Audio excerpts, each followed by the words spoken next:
Yo, this is Chuck, and welcome to the How to Defeat Dudes video blog. I don't know if you guys can tell or not, but I am back in Indonesia, where I made the very first How to Defeat Dudes video blog, because my wife came here on a buying trip for her business, and seeing as how she's all of 4'11" and maybe 96 pounds, I thought there's no way in hell I'm going to let her come here by herself. So, here I am. So, not too long ago, YouTube user Orcans was watching an earlier How to Defeat Dudes video blog, the one entitled, Can I Really Fight Back? And he left the comment that it'd be a really nice idea to make a video blog about how to talk your way out of a street fight. And I thought this was a great idea. So, here I am. Given the fact that what exactly you say and what kind of body posture you use and all this other kind of stuff depends really greatly on, what exactly the situation is and who you're talking to, instead of hitting that issue directly, what I thought I could do in this video is instead address what I consider to be the levels of self-defense and all the different things that go into defending yourself before you actually get into a physical confrontation, which also happens to include talking your way out of a street fight. So anyway, here goes.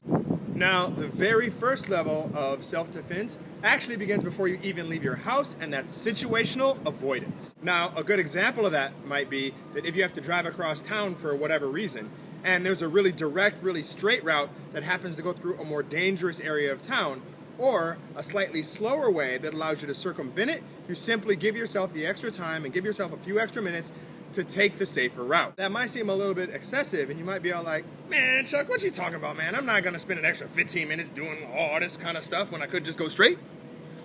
But the fact of the matter is, having spent the first 10 years of my life in Detroit, having both, friends and family that still live there, I've had both friends and family that were held up at gunpoint in their cars. So all I'm really saying is that this stuff does really happen. So if there's extra precautionary steps that you could take before you even leave your house, it might make sense to stop and think about what those steps are, and then to go ahead and execute them or to act on them.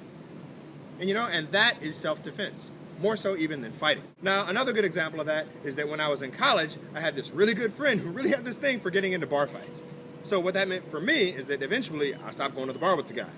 So instead, I just give him a holler and I'd be like, yo, what's up, man? This is Chuck. I'm gonna grab a six-pack and just swing by the crib. And then I just, instead of going to the bar, I just hang out with him at his house. I just listen to him tell all the stories and show me all the scars instead of having to live through it myself.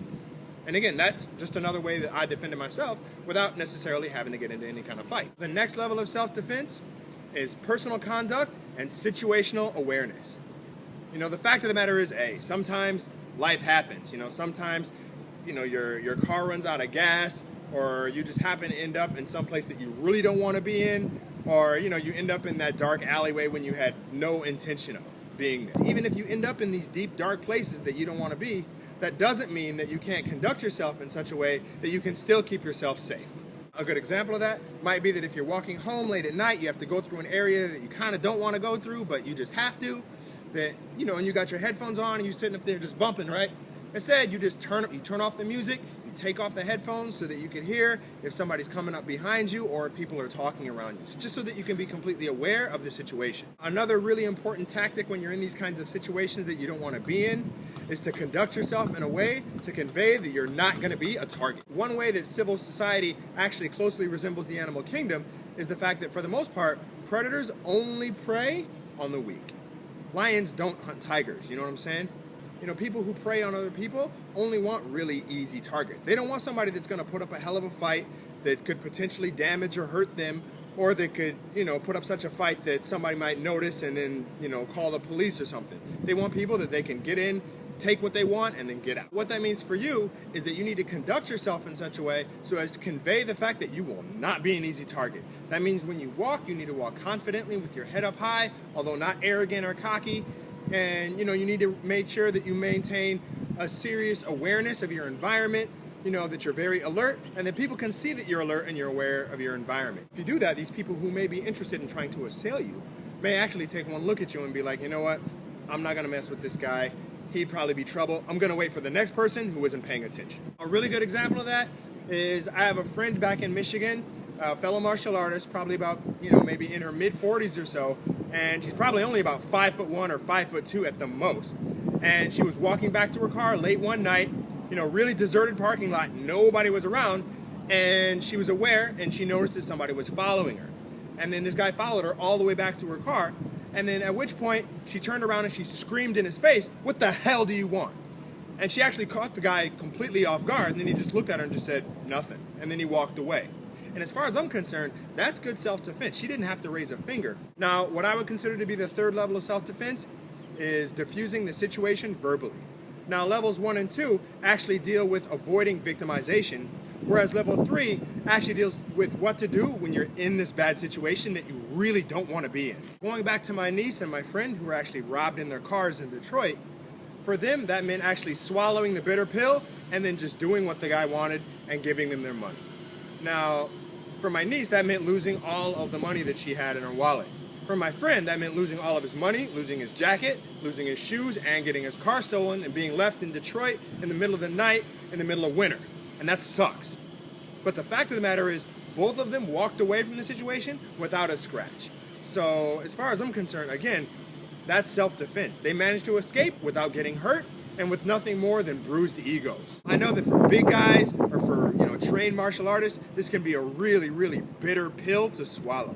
If you've got all these skills or if you know you can fight, then you just want to just knock them the hell out for even thinking that they can do that to you. But the fact of the matter is, if there's more than one of them, if they have a gun, if they have a knife, or if they have any other kind of weapon, chances are you're taking your life into your hands, and it's just not worth it. Now, I don't know about you guys, but I personally never carry anything on my body that's worth losing my life over, or possibly losing function of one of my limbs, or losing function of my kidney because I get stabbed or because I get cut really deeply or something.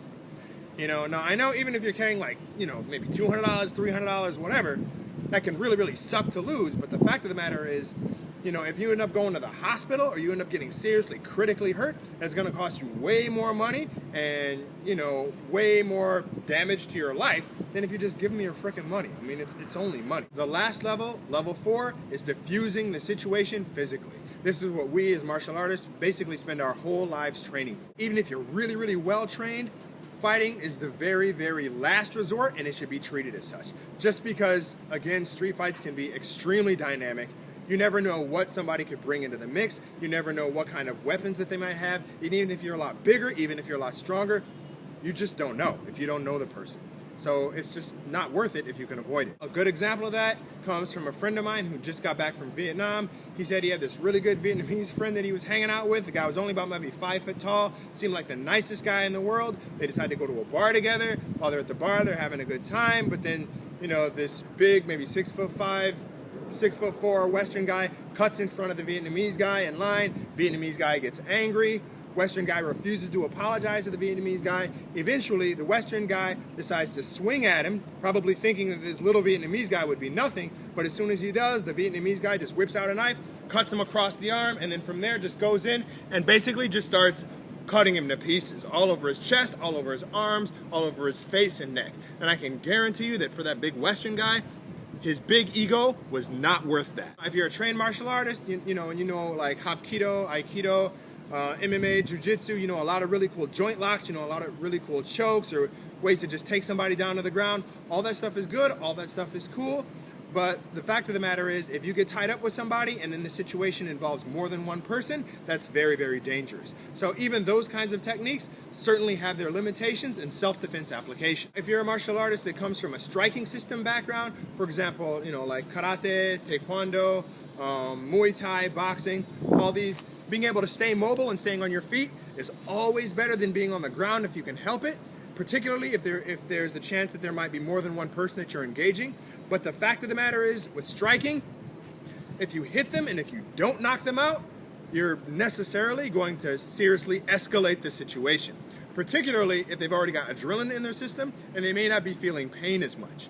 The other thing to keep in mind too is that, even if you hit them, even if you knock them out cold, and even if you win, if you seriously hurt them, then there could be legal ramifications for you involved as well. And you always have to remember that anytime you get into any kind of a violent situation. So anyways, guys, the point that I'm making is that if you can help it, it's always, always, always better to defend yourself with levels 1 through 3 than with level 4. One of the very, very, very first things I learned when I was being trained on how to be a bodyguard, before the Krav Maga training, before the Jiu-Jitsu training, before all that stuff, the very first thing I was told is that if you get your principal into any kind of a physical situation, then you've already failed in your job.